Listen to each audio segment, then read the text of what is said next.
जय सनातन धर्म की। प्रिय सनातनियों, आप सभी का स्वागत है हमारे इस कार्यक्रम में। सनातनियों, रोज कुछ न कुछ ऐसी घटना हमारे सामने आ रही है जो सोचने पर हमें विवश करती है कि आखिर ये सब कुछ हो क्या रहा है।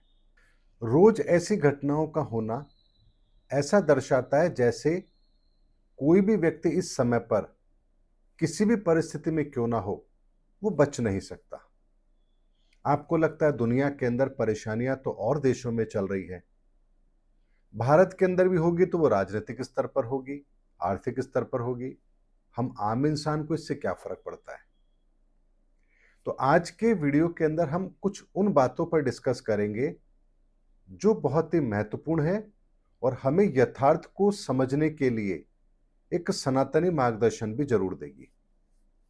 सनातनियों, हाल ही में अमेरिका ने व्यापार के साथ ट्रेड के अंदर एक दबाव बनाया है कि वो अमेरिका के जो प्रोडक्ट हैं, मिल्क प्रोडक्ट हैं, उनको भारत में जगह दे। अब प्रॉब्लम क्या है ये भी समझ लीजिए। अगर मान लीजिए कोई डेयरी प्रोडक्ट अमेरिका का भारत में आके बिकता है तो आप कहेंगे इसमें दिक्कत क्या है। लेकिन दिक्कत यहां यह है कि हमारे भारत के अंदर गाय को एक अलग दृष्टिकोण से देखा जाता है, जबकि अमेरिका में गाय को एक केवल दुधारू पशु के रूप में देखा जाता है। वहां गाय की वो ब्रीड डेवलप की जाती है जिससे ज्यादा से ज्यादा दूध उनको मिले, और उनको बीफ के लिए भी तैयार किया जाता है, इसलिए उनको खाने में वो कुछ भी खिलाया जाता है जिससे उनका मांस ज्यादा बने। ऐसे में वहां गायों को नॉनवेज यानी मांसाहार दिया जाता है। अब ऐसी गाय का दूध और उससे बने हुए प्रोडक्ट यदि भारत में आएंगे तो सीधा सीधा आपके ऊपर धार्मिक हमला हम ये कह सकते हैं, क्योंकि ये हमारी भावनाओं से जुड़ा हुआ मैटर है। अब बात आती है कि ऐसा क्यों कर रहा है अमेरिका। क्या आप अमेरिका को समझाएंगे कि भाई देखो, हम गाय को तो हम माता मानते हैं, हमारे यहाँ गाय पवित्र है, आप ऐसा मत करो। तो क्या अमेरिका को बात समझ में आएगी। अब बात आती है कि गाय को मांसाहार दे रहे हैं, उससे गाय का दूध और दूध से बने प्रोडक्ट भारत में इसके इस्तेमाल को लेकर के क्या प्रतिक्रिया होगी। इस बात को ऐसे समझिए कि कितना बड़ा कंफ्यूजन है। हम क्या सही समझे, क्या गलत समझे। अब इस बात को जरा ब्रॉड वे में समझिए। हमारे यहां गाय को माता माना जाता है। गाय भगवान श्री कृष्ण की प्रिय थी। अब ऐसे में गाय को जो दर्जा हम देते हैं, तो यहां पर भी दो बातें आती हैं, एक देसी गाय और एक विदेशी गाय, यानी क्रॉस ब्रीड। जर्सी गाय, हॉलिस्टन आपने नाम सुना होगा। ये वो गाय की प्रजाति है जिसे भारत के अंदर अत्यधिक दूध उत्पादन के आधार पर डेवलप किया गया, और ये लगभग आज से 30-40 साल पहले ही हो चुका था।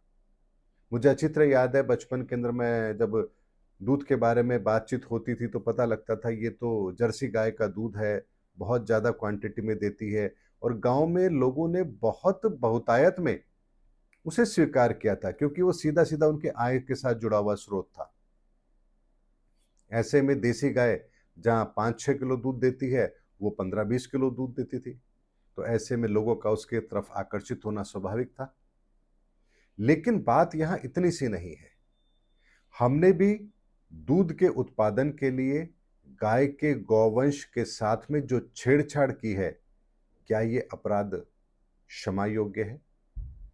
एक बात को समझिए, इस प्रकृति ने हमें जो भी चीज दी है उसके पीछे उसका एक बहुत बड़ा मकसद है।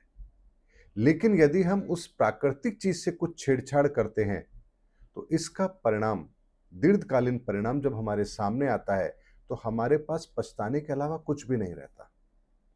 ऐसे में एक बात को समझिए, हमने गाय के दूध को ही दूषित कर दिया।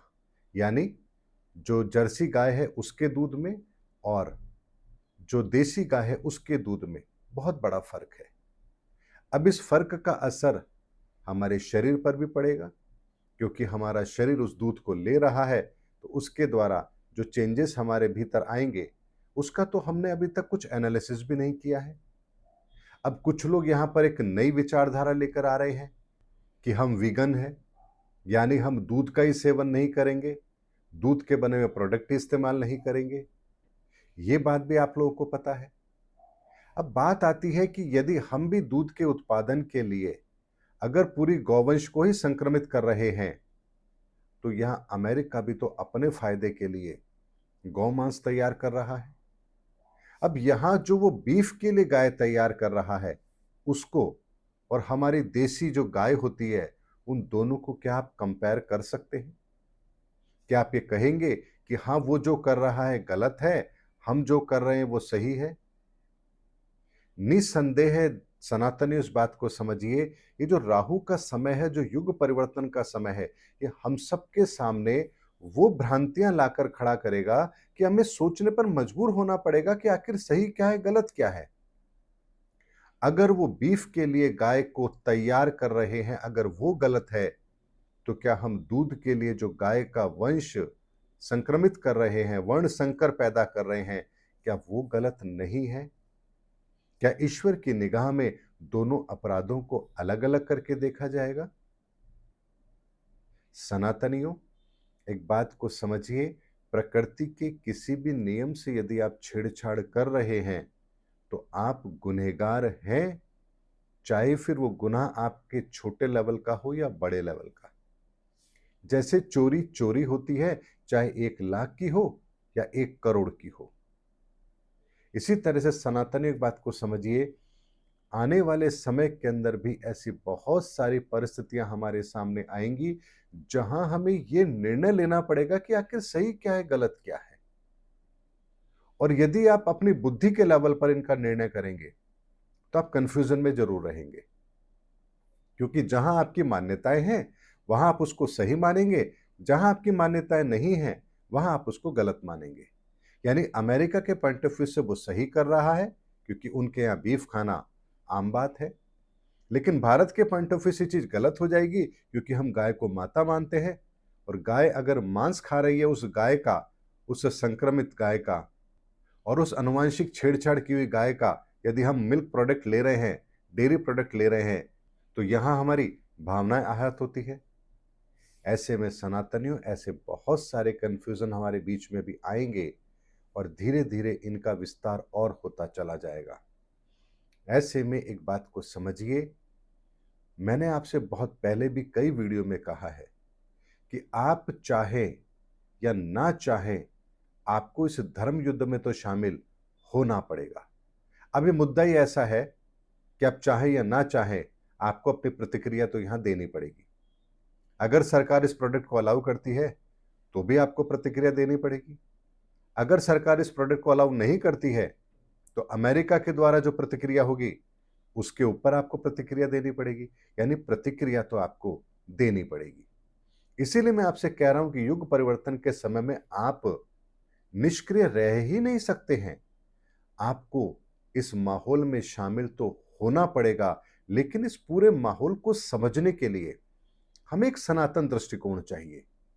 सनातन दृष्टिकोण क्या कहता है? सनातन दृष्टिकोण यह कहता है कि प्राकृतिक तौर पर जो चीज ईश्वर ने हमें दी है, उसके साथ हमें कभी छेड़छाड़ नहीं करनी चाहिए।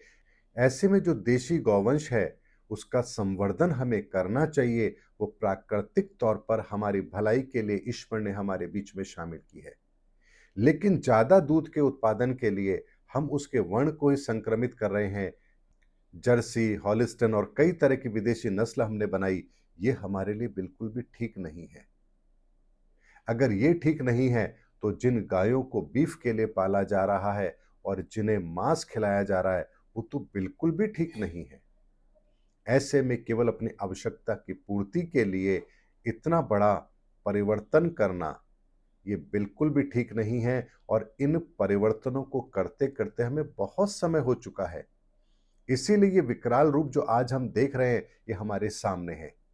इसीलिए विचारधाराओं की लड़ाई इतनी बड़ी हो जाएगी, जिसे संभालना असंभव होगा।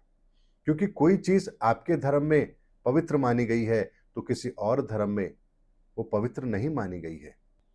ऐसे में सनातनियों, बड़ी गंभीरता के साथ आपको हर प्रश्न को लेना है, हर परिस्थिति को लेना है और अपने विवेक से निर्णय लेना है। जो गलत है हमें उसके पक्ष में नहीं खड़ा होना है और जो सही है उसका हमें डटकर प्रचार करना है। इसीलिए सनातनी ये छोटी-छोटी सी बातें हैं, लेकिन बहुत बड़ी हैं और गंभीर हैं और इनका हमें अक्षर-अक्षर पालन करना चाहिए। सनातन के दृष्टिकोण से हर चीज़ को पहचानिए, आपको श्रेष्ठ मार्ग और पवित्र मार्ग ज़रूर मिलेगा। उम्मीद करता हूँ सनातनियों, मेरा आज का वीडियो आपको भावनाओं के लेवल पर बह कर के निर्णय लेने की जगह सनातन के चश्मे से अगर चीज़ों को देखकर निर्णय लेंगे, तो आपको बात सही नज़र आएगी। मिलेंगे अगले वीडियो के अंदर, तब तक के लिए जय सनातन धर्म की, जय धर्मयुग की, जय सनातन विश्व।